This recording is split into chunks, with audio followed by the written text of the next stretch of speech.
Lewissa Wall.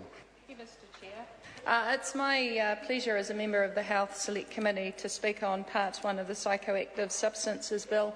And to begin, I want to, communicate my interpretation of the process that happened within our Select Committee. And I think really there has to be an acknowledgement that the Chair did seek some advice. He received some advice and the Select Committee made a vote. And it's fair to say that all of us on the opposition wanted to hear from submitters who particularly were interested in the relevance of this piece of legislation to animals. And I know that the Chair, the integrity that the Chair has, and I too want to acknowledge the working relationship that we've had on this bill, has to agree that that process took place, and it was in fact the national members of the committee who then decided that we wouldn't hear submissions. I think that's been a flaw in this process, that other than that, what we've been through as a committee has been robust. We've allowed all sectors of society who have a particular interest in this bill to have their say, and that's one aspect of this bill I think that if we reflect upon and we could do it again, we probably would have allowed the opportunity to formally be part of the Select Committee process. So what we've done as a group of parliamentarians is acknowledge what New Zealanders have known for a long time, that the unregulated use of these psychoactive substances have particularly influenced negatively many sectors of our community, particularly our young members of our community. And so I'm really keen, like many of us, for this bill to be passed. I want to take the opportunity to commend the Minister in his new role. I have seen him actively engaging with his dairy owners, particularly with the police, with health officials, because I think the critical challenge once this piece of legislation goes through is to make sure that the police, the ministry, everybody involved in the administration of this piece of legislation are ready to hit the streets running. I obviously have been very active in my community, like many of us, because for me the purpose of this piece of legislation is to regulate and to go through a process of deeming some substances safe. And I think what I would like to state for the record is that we've basically treated these low-risk psychoactive substances as alcohol or tobacco. So we have said as a parliament that these substances are akin to alcohol and tobacco. We didn't want to differentiate, particularly for young people, to encourage them that this was a better substance for them to take. But I think that the intention of all of us is to make sure that we protect the community and that we provide the tools for our community so that they can decide whether or not and where they want these substances to be sold.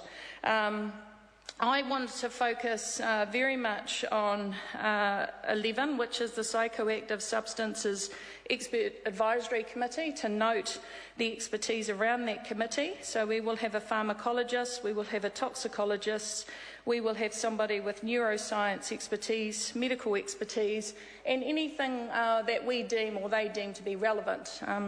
Maybe addiction expertise is something that we think is relevant. But what I really wanted to highlight in the formation of this Expert Advisory Committee is that one of their mandates will be look at the risks to public health. And for me, it is the ongoing, assessment about some of these products that are going to go through the testing regime. They will be deemed safe, but actually are they? So that's one aspect of this piece of legislation that I'd like to highlight, because we did specifically talk about the requirement within emergency departments for medical experts to categorise an incident, but also to look at whether or not we could be very specific about the actual psychoactive substance that had been consumed. Because when this goes through, I think that all of us know that it isn't the end of psychoactive substances, it's really the beginning. And so what we are all concerned about is making sure that this piece of legislation is fit for purpose, and that purpose is to protect the community and particularly the young people of New Zealand.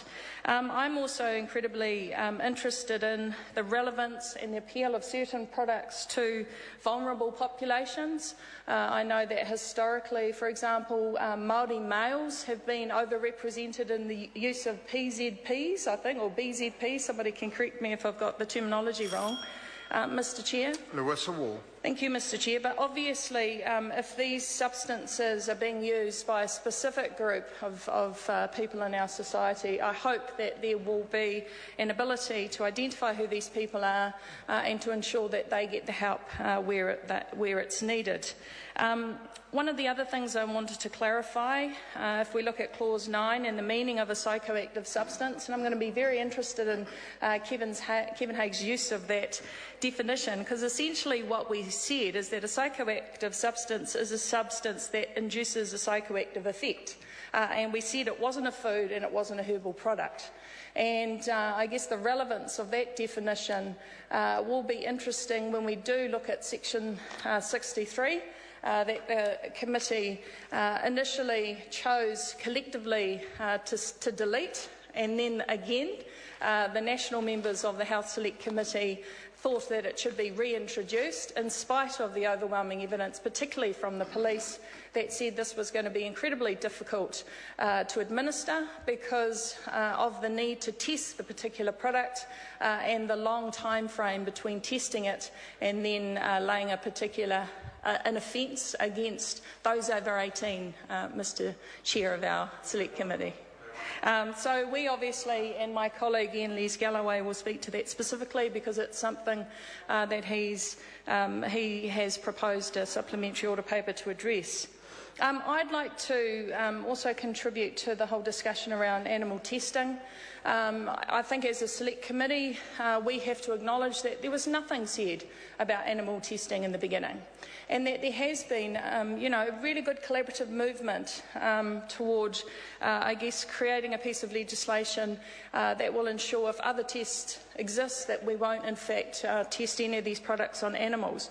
But I think the fundamental question is really about the dignity and ability for us to not put any animals at harm in testing these products. If they in fact are low risk, we do have to question why we'd have to test products on them in the first place. I think my colleague Kevin Haig has been very clear about outlining what those alternatives are. And so we in the Labour Party have moved, and we've moved because, as I highlighted before, there was a flaw in the Select Committee process, and if we'd been able to listen to those experts, those people who are engaged particularly in fields who could have let us know what alternatives there were, maybe the consensus around our Select Committee table would have been that we would agree with Mojo Mathers, and it would have been in the original or the amended bill that is before us today. So my contribution to that part of the discussion really is to highlight that it was a flawed process that could have been rectified at the beginning. My only other concluding comment is to thank all the dairy owners around the country who haven't been selling these products. And they haven't been selling these products because they are members of our community, and they in fact took it upon themselves to protect particularly young people. And some of them could have been making thousands of dollars, and they chose not to do that. And so I'd like to congratulate them for being the leaders in our community, for having a sense of social responsibility within the context of this House of Parliament not providing appropriate tools to protect the community. So I thank the people right round the country who have made the effort, and that effort now will complement what we are doing in the House today. And so I look forward to the swift passage of this bill, and again I thank the Minister for his leadership. Kia ora. Shane Arden.